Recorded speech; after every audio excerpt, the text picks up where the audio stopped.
Salah satu yang cukup kuat itu adalah dia memiliki perusahaan rekaman. Atta tuh punya perusahaan rekaman. Atta tuh punya dia punya perusahaan rekaman, lalu dia juga punya yang namanya em, apa manajemen artis.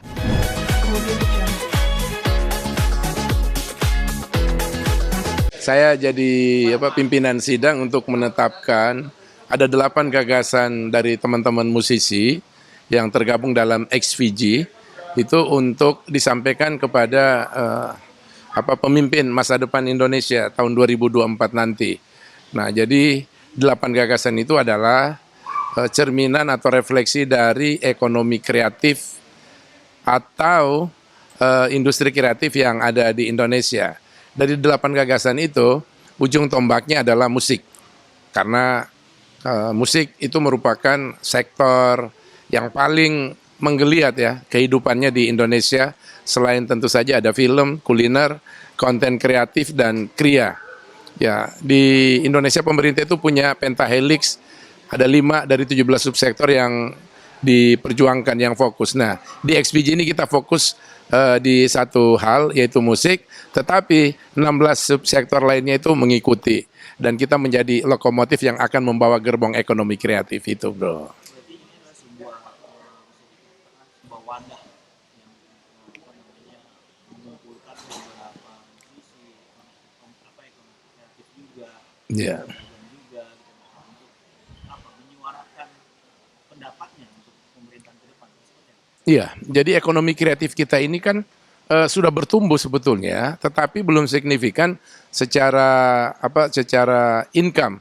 Artinya pendapat per kapita Indonesia ini harusnya bisa ditambah lagi, dilengkapi lagi dengan ekonomi baru yang bernama ekonomi kreatif ini.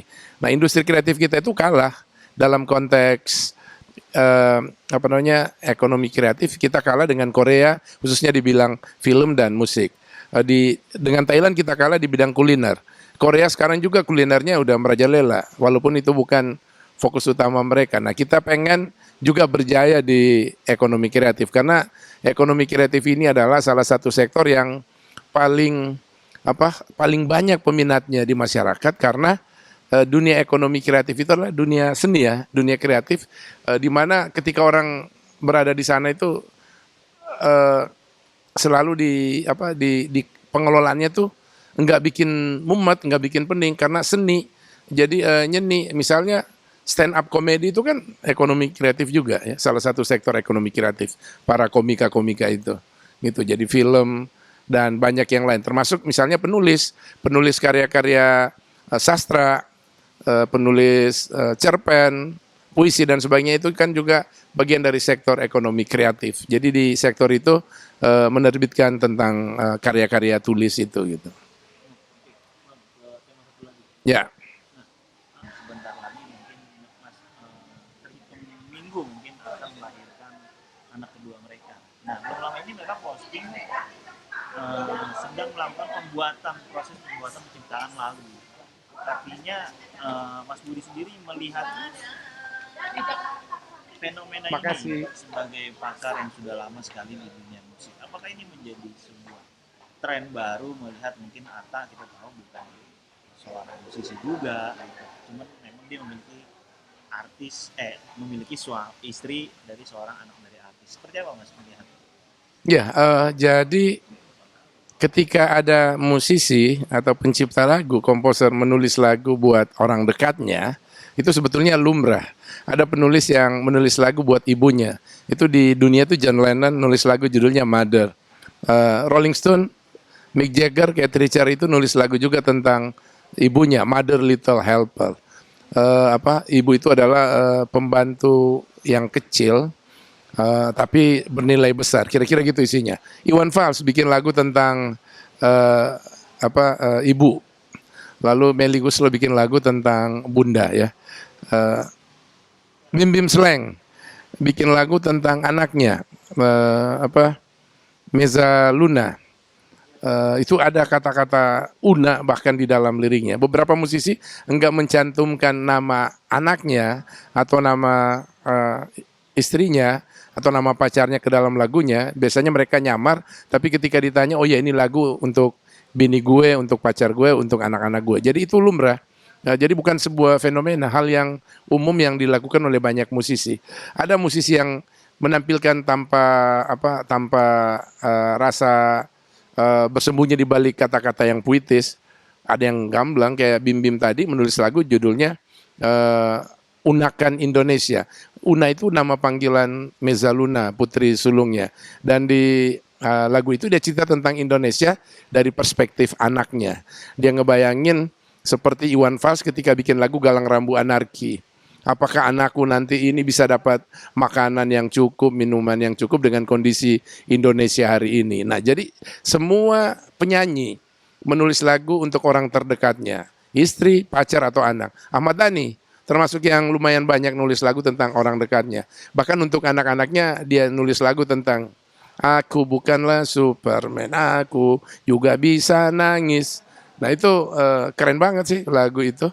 Jadi ketika Anang menulis lagu untuk istrinya, ketika itu dengan Krisdayanti, atau dia menulis lagu untuk istrinya yang sekarang Asanti, itu dia juga nulis lagu buat Asanti, lalu dia nulis lagu juga buat Aurel, bahkan mungkin Anang juga nulis lagu buat cucunya, kita nggak tahu. Nah, siapa namanya, Atta Halilintar juga pertama dia menulis lagu tentang hubungan cintanya dengan Aurel, dan itu lagu dia jadikan semacam proposal untuk meminang Aurel, dan lagunya berhasil. Pernah Aurel juga membalas dengan membuat lagu yang seperti menjawab tentang Atta gitu ya. Ketika Atta waktu itu memilih dia untuk menjadi kekasihnya, dan itu biasa dalam dunia keartisan dan menjadi menarik karena lagu itu ditulis oleh superstar dan biasanya langsung diaminkan, diterima oleh masyarakat. Dan ketika lagu ini dirilis, biasanya itu akan terjadi relasi yang sangat kuat dengan pendengarnya atau penggemar mereka. Ya semua orang punya anak, semua orang punya ibu, istri, ataupun pacar gitu. Ini. Kenapa? Jelek ya? Oh, nyatu sama ini ya? Nggak perlu diulangi lagi ya? Oke. Bang, tapi kan kalau boleh dilihat, Atta adalah lahir bukan seorang penyanyi. Apakah ini bisa dikatakan sebagai memanfaatkan momen pada saat kelahiran anaknya nanti untuk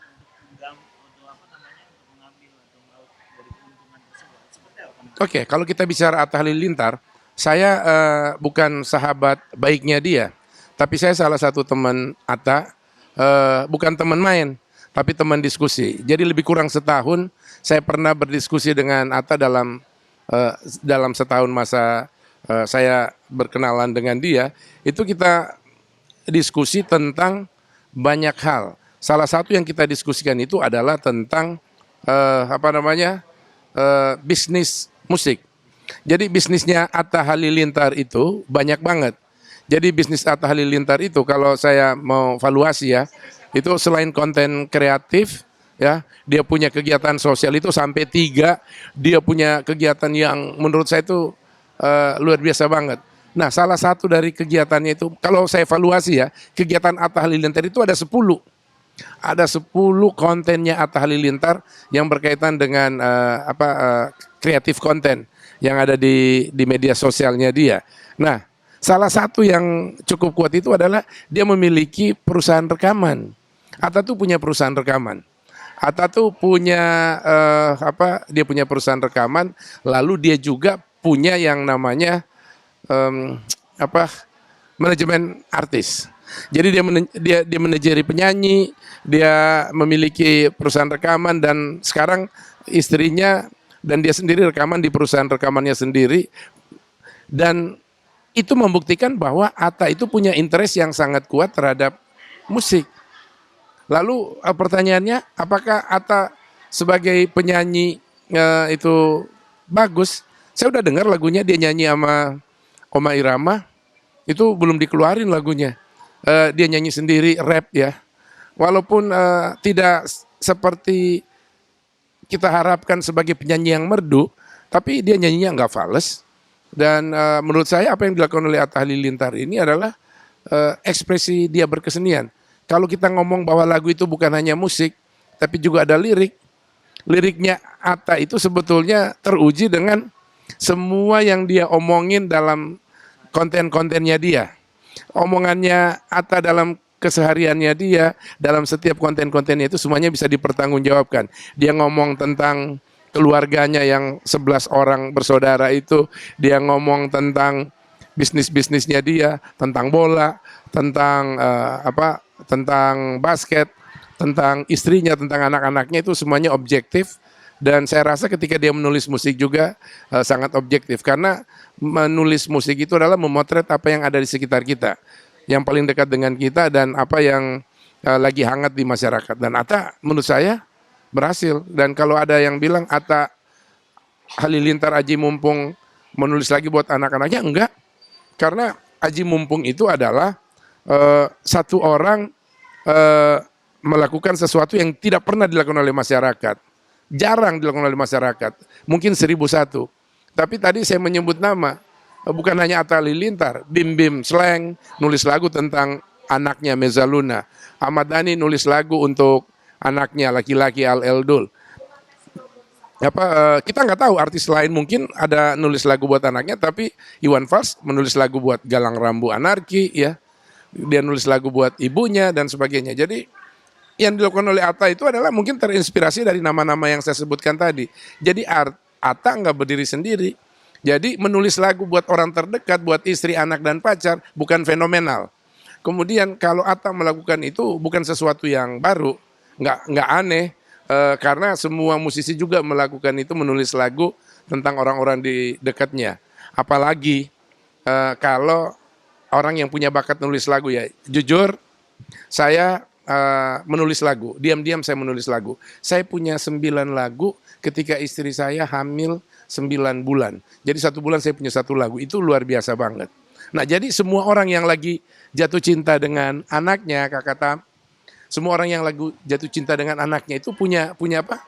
Punya relasi yang kuat untuk diungkapkan. Ada yang nulis puisi, ada yang ngucapin kata-kata gitu. Tapi ada juga yang nulis lagu, tergantung bakatnya. Dan Atta Halilintar punya bakat menulis lagu dan nyanyi. Jadi ya seru, menarik, dan menurut saya para konten kreator yang lain, YouTuber yang lain mungkin harus melakukan hal yang sama kalau punya kemampuan. Kalau enggak ya jangan, itu maksa namanya. Tapi Atta menurut saya secara musikal menarik. Ada hal yang perlu dikritisi, tidak semuanya bagus. Tapi kan ketika orang bikin lagu itu kan pilihan subjektif, selera. Selera saya menilai selera B itu tidak objektif, itu subjektif. Nah, hari ini ya menurut saya selera saya mendengarkan musik, mendengarkan lagu yang dibuat sama Atta Halilintar asik aja. Apalagi kalau sebagai pengamat musik saya coba melihat relasinya dengan kehidupan hari ini. Di media sosial kita hari ini, warna musik yang dibuat oleh Atta itu banyak banget. Dan Atta pasti terpengaruh dari apa yang terjadi di dunia media sosial gitu.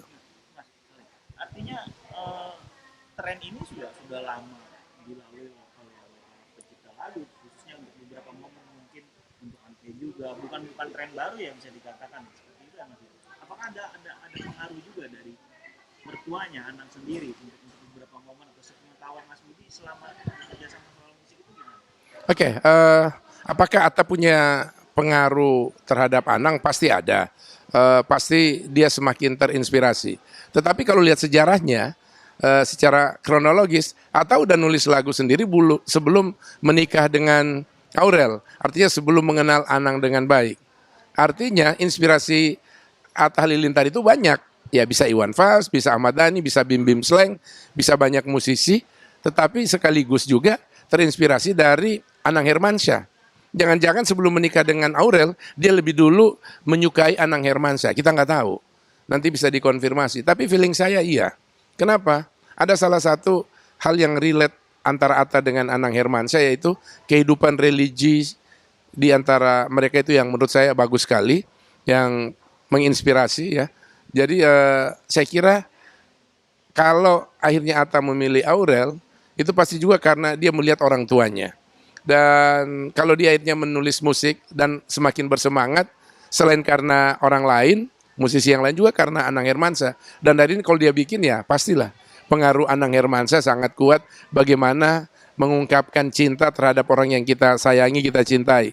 Anang punya keahlian itu. Dan saya rasa Atta Halilintar belajar dari cara Anang mengungkapkan perasaan cintanya terhadap orang yang dia sayang. Nah, Bang, berbicara orang tua, dalam video klipnya yang akan lagunya itu yang mungkin sudah jadi, Baik kakak.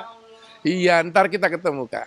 tinggal menunggu rilis. Berbicara orang tua, artinya di video klip itu dia memposting, mengcapture semua keluarganya, tiga orang tuanya itu dikumpulkan, keluarga Doraemon, Hermansyah, dan juga apa namanya keluarga Halilintar. Nah, lu sendiri melihat fenomena ini seperti apa? Ini yang sangat beda dari yang lain atau seperti apa sih, Bang?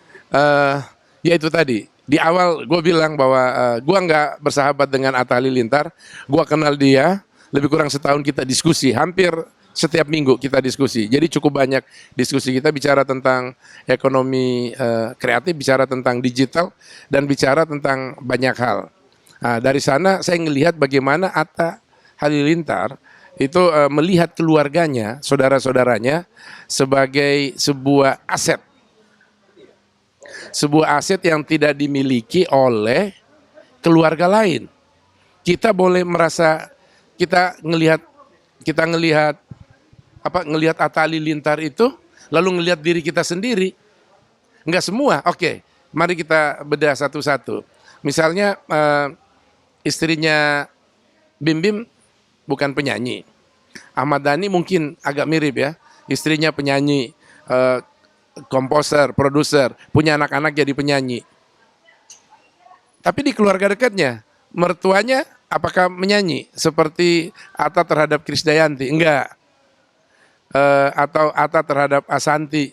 Enggak. Dua orang ini nyanyi. Jadi Atta itu adalah keluarga yang lengkap. Dari keluarganya sendiri, dia punya potensi popularitas yang sangat besar. Siapa yang nggak pengen keluarganya dikenal masyarakat luas dengan cara yang baik? Mereka terkenal bukan karena sensasi aja, tapi karena kehidupannya yang harmonis. Lalu kemudian kita melihat keluarga Krisdayanti, anaknya udah ikutan nyanyi. Lalu kemudian keluarga barunya Anang dengan Ashanti itu punya anak yang juga menyanyi di sampai ke luar negeri. Anaknya Anang itu nyanyi. Nah, ini lengkap banget. Lengkap sekali Atta itu. Nah, sempat dalam sebuah diskusi dengan dia, saya membuat valuasi betapa potensi berkesenian di keluarga Atta Halilintar itu lengkap. Jadi kalau kita mau nanggap Atta Halilintar, kalau nanggap Atta Halilintar sendiri, itu nilainya A. Nah, nanggap Atta Halilintar dengan Aurel, nilainya B. Nanggap Atta Halilintar dengan anaknya, Amina, itu nilainya C. Jadi valuasi terhadap kehidupan Atta Halilintar dalam konteks bisnis di industri kreatif, itu banyak banget, A sampai Z kali ya, banyak banget potensi-potensinya. Nah, potensi-potensi itu yang tidak dimiliki oleh orang lain. Dan hari ini Atta memaksimalkan itu, dia mengamplifikasi itu hal yang lumrah. Toh sebelum Atta mengenal keluarga ini, mereka udah sukses di bidangnya masing-masing. Nah, Atta adalah orang yang datang belakangan di keluarga yang memang lengkap secara berkesenian. Istrinya nyanyi, mertuanya nyanyi, kiri kanan nyanyi, ibu mertuanya, ayah mertuanya nyanyi. Sekarang ponakan-ponakannya dari Aurel juga ikutan nyanyi. Jadi keluarga Atta Halilintar sendiri juga pernah merekam lagu untuk nyanyi bareng-bareng ya. Tapi walaupun mereka nggak seriusin, tapi memang potensi berkesenian keluarga ini cukup lengkap. Jadi seandainya orang lain memiliki potensi seperti Atta Halilintar, masa diam, masa nggak dimaksimalin. Itu kan kalau dibilang rezeki dari Allah Subhanahu Wa Taala itu, wah sayang banget nggak dimanfaatin. Selama dia manfaatin buat kebutuhan keperluan yang baik, keren banget. Apalagi yang paling penting nih, saya belum melihat ada sensasi yang tidak tepat, tidak asik dalam rangka mempromosikan karya-karyanya. Semua dalam batas yang wajar, terkontrol. Itu tadi, kehidupan religi Atta Halilintar itu menginspirasi Indonesia. setidaknya menginspirasi saya, istri dan anak-anak saya gitu. Terakhir Bang, Ya. apakah lagu ini akan booming dan apakah ada doa yang ingin disampaikan buat kelahiran anak kedua mereka? Ya, pertama saya ingin mengucapkan selamat buat Atta Halilintar dan Aurel. Saya mengenal kalian berdua adalah pasangan suami istri yang baik. Saya senang dengan kehidupan religi kalian. Kalian menginspirasi Indonesia, bahkan menginspirasi anak-anak saya. Banyak hal-hal yang tidak diajarkan oleh orang tua lain kepada anak-anaknya, itu mereka lihat dari cara kalian berdua mengajarkan itu kepada anak-anak mereka. Dan saya berharap selain Aminah, adik Aminah yang insya Allah lahir sehat, walafiat, dan mendapat ridho dari Allah Subhanahu Wa Taala, itu menjadi mutiara yang akan menginspirasi Indonesia. Jadi lengkap, keluarga kalian akan menginspirasi Indonesia, sehingga keluarga Indonesia bisa menjadi keluarga yang bahagia seperti juga kalian.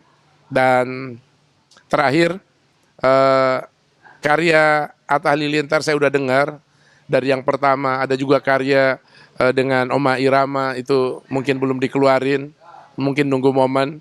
Lalu karya untuk Aurel, karya berdua, karya sendiri, dan sekarang karya buat si Bungsu ya, adik barunya Aminah ini, mendapat tempat di hati masyarakat Indonesia.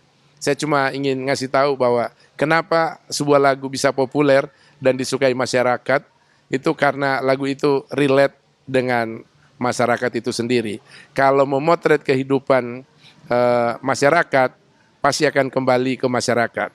Dan karena saya percaya kalian menyanyikan itu dengan penuh rasa cinta, pasti juga diterima dengan rasa cinta yang hebat, yang dahsyat. Jadi sekali lagi, buat Atta dan Aurel, selamat punya momongan baru, insya Allah adiknya Aminah, sukses terus. Peace bro.